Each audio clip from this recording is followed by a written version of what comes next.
చెప్పవేంటి పావని? కరుణ condition ఎలా ఉంది? మీ ఇద్దరినీ చూస్తుంటే ఏం మాట్లాడాలో అర్థం కావట్లేదు కృష్ణ. మానవ సంబంధానికి ఇంత విలువ ఉంటుందని మిమ్మల్ని చూశాకే తెలిసింది. నువ్వేమో ఇక్కడ కళ్ళు తెరిస్తే కరుణ గురించి అడుగుతున్నావు, అక్కడేమో కరుణ మాట్లాడితే నీ పేరే తలుస్తుంది. పావని, ఏంటి ఏంటి నువ్వు అనేది?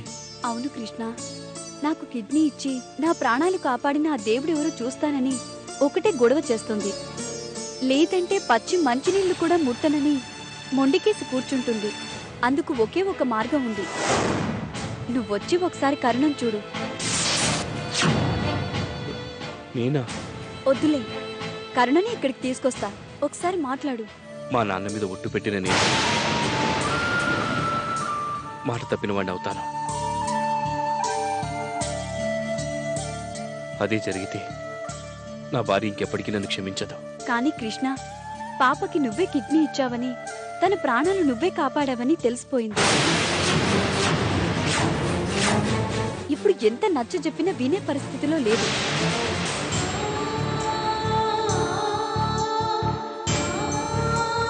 ఇప్పుడు గాని కరుణ నేను కలిశానని తెలిస్తే తట్టుకునే స్థితిలో నా భార్య ఉండదు.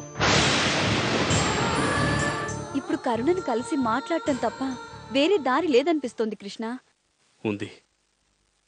నేను ఇక్కడే ఉన్నానని కరుణకు తెలియడం వల్లే కదా అసలు నేనే ఇక్కడి నుంచి వెళ్ళిపోతే. అవును పావని, నేను ఇక్కడ ఉండను. నన్ను అర్జెంటుగా వేరే హాస్పిటల్కి షిఫ్ట్ చేయండి. అమ్మా అమ్మా, ఒక ముద్ద అన్నం పెట్టండి తల్లి. మీరు చల్లగుంటారు తల్లి. మీ కొడుకులు బిడ్డలు కూడా చల్లగుంటారు తల్లి. ఒక ముద్ద అన్నం పెట్టి పుణ్యం కట్టుకో తల్లి. వస్తున్నానుండు.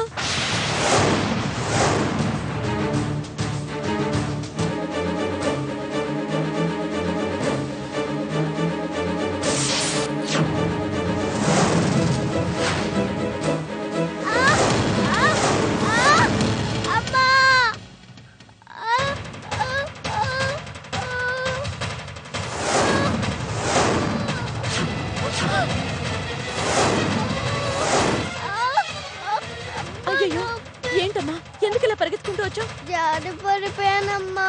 అయ్యో అమ్మా, కాళ్ళు పీకిపోతున్నాయమ్మా.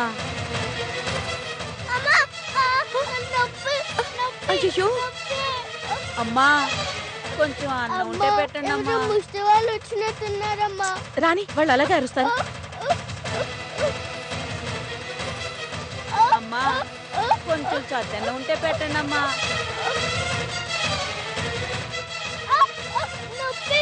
ఒక ముద్దుంటే వేయండి అమ్మా. అబ్బా, చేయి ఖాళీగా లేదమ్మా, వెళ్ళు.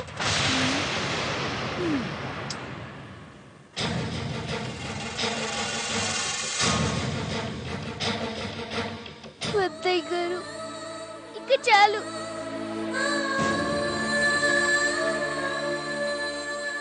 నా వల్ల మీకు జరిగిన నష్టం చాలు. నేను వెళ్ళిపోతాను. ఇంకెప్పటికీ మీకు కనిపించను.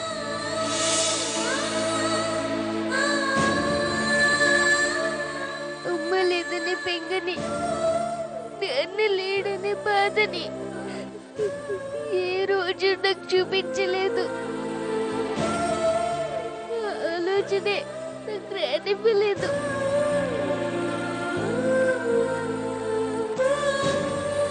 నీతో ఉన్న ప్రతిరోజు ఎంతో సంతోషంగా గడిచింది అయ్య గారు.